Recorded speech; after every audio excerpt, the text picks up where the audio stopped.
আসসালামু আলাইকুম সবাইকে। আজকে আমরা মেশিন লার্নিংয়ের বেসিক সম্পর্কে জানব। তো সর্বপ্রথম আমাদের আর্টিফিশিয়াল ইন্টেলিজেন্স, মেশিন লার্নিং এবং ডিপ লার্নিংয়ের মধ্যে পার্থক্যটা বুঝতে হবে। আর্টিফিশিয়াল ইন্টেলিজেন্স হলো অনেক বড় একটা জিনিস, যার আন্ডারে বা যার সাবসেট হলো মেশিন লার্নিং। মেশিন লার্নিংয়ের সাবসেট হলো ডিপ লার্নিং।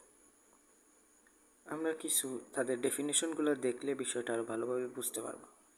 সর্বপ্রথম আমাদের জানতে হবে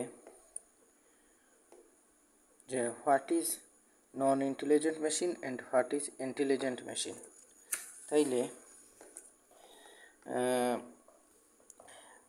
নন ইন্টেলিজেন্ট মেশিন, যেমন আমার হাতের এই কলমটা হইল, যেমন এই কলমটা শেষ নিজে থেকেই কোনো ডিসিশনে আসতে পারে না, অর্থাৎ সে নিজে কোনো ডিসিশন নিতে পারে না, সে আমার উপর নির্ভরশীল। ঠিক একইভাবে ঘড়ি, মোটরসাইকেল, এগুলোও তারা নিজে নিজে কোনো ডিসিশন নিতে পারে না, তাই তারা হচ্ছে নন ইন্টেলিজেন্ট মেশিন। আবার ইন্টেলিজেন্ট মেশিন তারা যারা, যেমন Tesla car, Google assistant, ChatGPT, DeepSeek, এরা নিজেরাই নিজেদের ডিসিশন নিতে পারে, একটা ডিসিশনে আসতে পারে, সিদ্ধান্তে আসতে পারে, তাই তারা হচ্ছে আমার ইন্টেলিজেন্ট মেশিন, অর্থাৎ বুদ্ধিমান মেশিন। এইরকম স্মার্ট, ইন্টেলিজেন্ট এবং বুদ্ধিমান যে মেশিন, যারা নিজেদের ডিসিশন নিজেই নিতে পারে, এইরকম মেশিন তৈরি করার যে ব্রাঞ্চ কম্পিউটার সায়েন্সে, সেটাই হলো আর্টিফিশিয়াল ইন্টেলিজেন্স। তাইলে আমরা যদি ডেফিনেশনটা পড়ি, artificial intelligence is a branch of computer science that is connected with building smart and intelligent machine. অর্থাৎ বুদ্ধিমান এবং স্মার্ট মেশিন তৈরি করার যে ব্রাঞ্চ কম্পিউটার সায়েন্সে, সেটাই হলো আর্টিফিশিয়াল ইন্টেলিজেন্স। এখন আমরা দেখব what is machine learning. Machine learning হলো যে এই যে আমাদের আর্টিফিশিয়াল ইন্টেলিজেন্স বা এআই, এটা তৈরি করার একটা টেকনিক, এবং টেকনিকটা হলো লার্ন ফ্রম দ্য ডাটা, অর্থাৎ ডাটা দেখে শেখা। যেমন আমরা এখানে যেহেতু বুদ্ধিমান মেশিন তৈরি করতেছি, তাই আমরা বুদ্ধিমান প্রাণী মানুষের সাথে এটা তুলনা করতে পারি। একজন ছোট্ট শিশু আস্তে আস্তে যখন সে বড় হয়, তখন সে তার আশেপাশে বিভিন্ন ঘটনাবলী, চারপাশের থেকে বিভিন্ন তথ্যপাত্র সে গ্রহণ করতে থাকে, এবং এর মাধ্যমে সে শিখতে থাকে এবং নিজের আস্তে আস্তে তার নিজের ডিসিশন সে নিজেই নিতে পারে। ঠিক তেমনিভাবে আমরা একটা বুদ্ধিমান মেশিন তৈরি করতে হলেও আমাদের তাকে তার বিভিন্ন ধরনের ডাটা তাকে দিয়ে শেখাতে হবে, যে কোন সময় কী রিয়েক্ট করতে হবে বা কী সিদ্ধান্তে আসতে হবে, এগুলো সে আস্তে আস্তে শিখে যায়। ঠিক একই ফর্মুলা আমরা এখানে অ্যাপ্লাই করতেছি। আমরা এখানে বিভিন্ন ধরনের ডাটা থেকে শেখানোর মাধ্যমে আমরা বুদ্ধিমান মেশিন তৈরি করতেছি।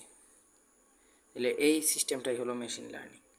অর্থাৎ machine learning is a technique to implement artificial intelligence that can learn from the data by themselves without being explicitly programmed. আচ্ছা, অর্থাৎ তার সকল সিদ্ধান্তগুলা প্রোগ্রামিং করে দেওয়া থাকবে না, বরং সে কিছু নির্দিষ্ট সংখ্যক ডাটা থেকে সে সিদ্ধান্ত নেওয়া শিখে যাবে, এবং তারপর সে নিজেই সিদ্ধান্ত নিতে পারবে। অর্থাৎ সে ডাটা থেকে দেখে দেখে শিখতেছে, এটাই হলো মেশিন লার্নিং।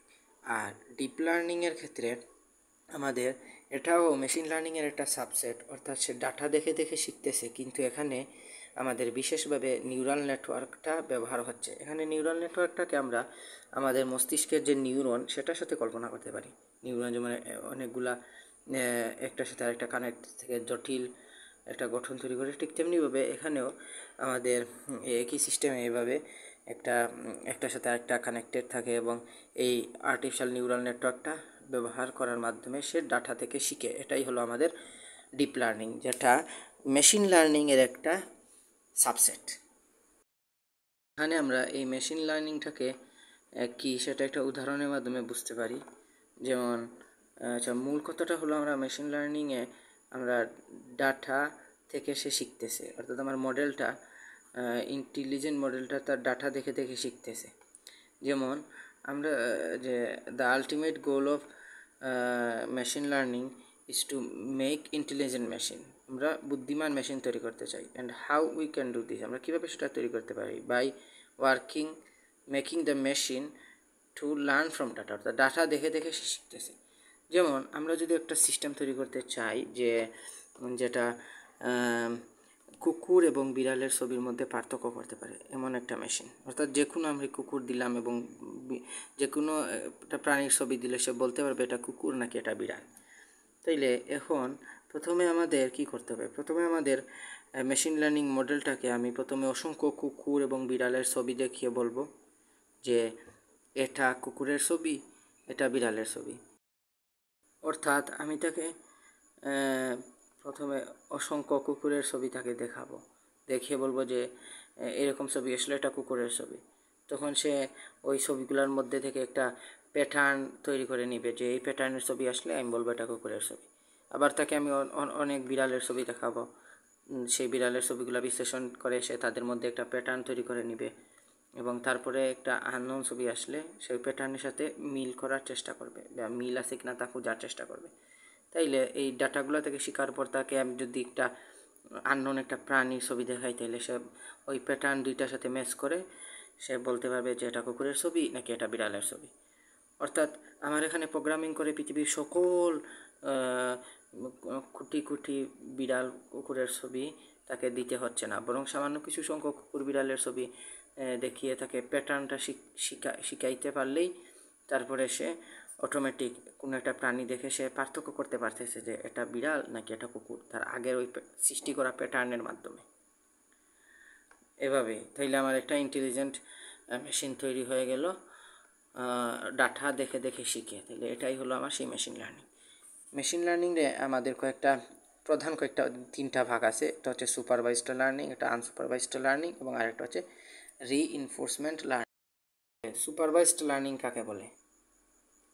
সুপারভাইজড লার্নিং হলো আমার ইট ইজ আমরা যদি সংজ্ঞাটা পড়ি, in supervised learning the machine learning algorithm learns from labelled data.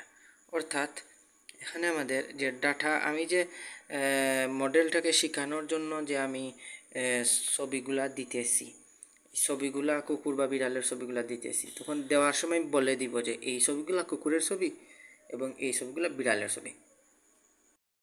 উদাহরণ হিসাবে আমি আমার এই এমএল মডেলটাকে আমি আম এবং আপেলের মধ্যে পার্থক্য শেখাচ্ছি, যেখানে আমি কতগুলা আপেলের ছবি দিতেছি এবং দেওয়ার সময় আমি বলে দিচ্ছি যে এই ছবিগুলো আপেলের ছবি। তখন সে এই আপেলের ছবিগুলার মধ্যে থেকে সে একটা প্যাটার্ন খুঁজে বের করবে যে এইরকম হলে এটা আপেল। আবার আমি কতগুলা আমের ছবি দিতেছি এবং বলতেছি যে এরকম এগুলা থাকলে এটা হচ্ছে ম্যাঙ্গো। অর্থাৎ সে তাদের মধ্যে আবার একটা প্যাটার্ন তৈরি করবে যে এরকম ছবি আসলে আমি ম্যাঙ্গো বলবো।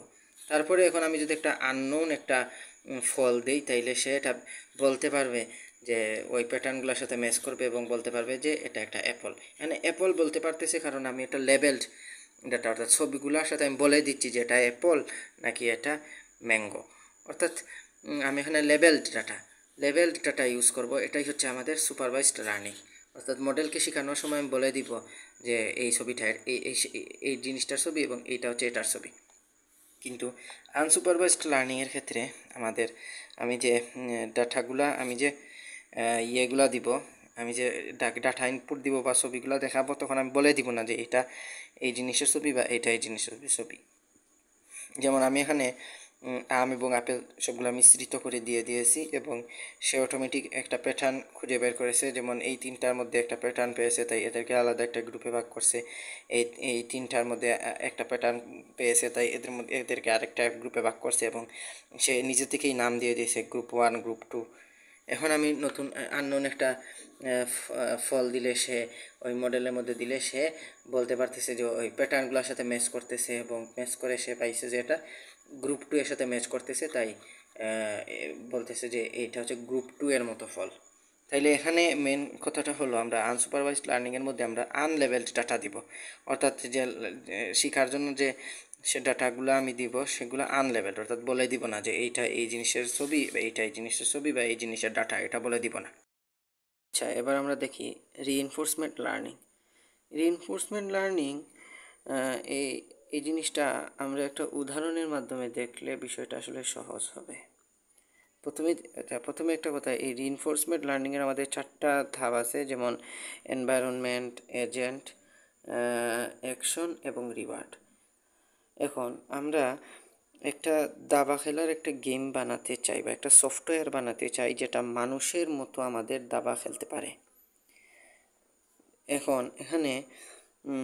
এখানে একটা এজেন্ট, যেটা হচ্ছে একটা পিসি বা কম্পিউটার, যেটা এটা যেটা এই এজেন্টটা এনভায়রনমেন্টের মধ্যে বিভিন্ন অ্যাকশন পরিচালনা করে। এনভায়রনমেন্ট হলো আমাদের ওই দাবার যে বোর্ডটা আছে সেটা হলো এনভায়রনমেন্ট।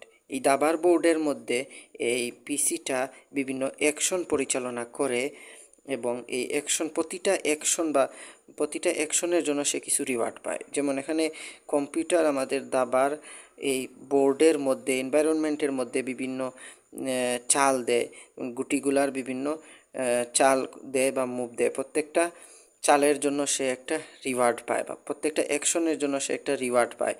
যদি এই রিওয়ার্ডটা 2 ধরনের হতে পারে, এটা পজিটিভ রিওয়ার্ড, নেগেটিভ রিওয়ার্ড। যদি চালটা যদি ভালো হয় তাইলে সে পজিটিভ রিওয়ার্ড পাবে, চালটা যদি খারাপ হয় তাহলে সে নেগেটিভ রিওয়ার্ড পাবে, এবং আলটিমেট রিওয়ার্ড হলো উইনিং দ্য গেম। এভাবেই সে এই রিওয়ার্ডগুলা বিশ্লেষণ করে, ভালো চাল হয়েছে বা খারাপ চাল হয়েছে, সেই রিওয়ার্ডগুলা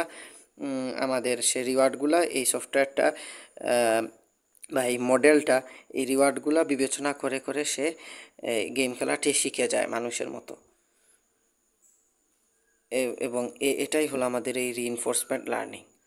অর্থাৎ reinforcement learning is an area of machine learning concerned with how intelligent agent take action in an environment. অর্থাৎ একটা এনভায়রনমেন্টের মধ্যে কতটুকু বুদ্ধিমান অ্যাকশন সে নিয়েছে বা কত বুদ্ধিমান সে মুভ নিয়েছে টু ম্যাক্সিমাইজ ইটস রিওয়ার্ডস। অর্থাৎ আলটিমেট রিওয়ার্ডস তো আমাদের গেমটা জিতা।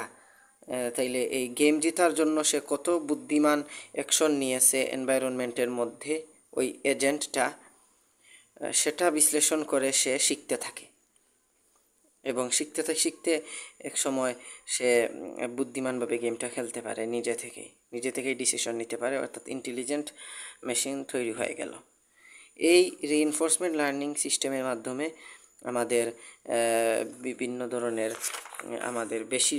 ধরনের আমাদের গেম তৈরি করা হয় এই রিইনফোর্সমেন্ট লার্নিং এই সিস্টেমটার মাধ্যমে। এছাড়াও সকল ধরনের অটোমেটিক কার, অটোমেটিক ড্রোন যেগুলা থাকে সেগুলা এই রিইনফোর্সমেন্ট লার্নিংয়ের মাধ্যমে তৈরি করা হয়।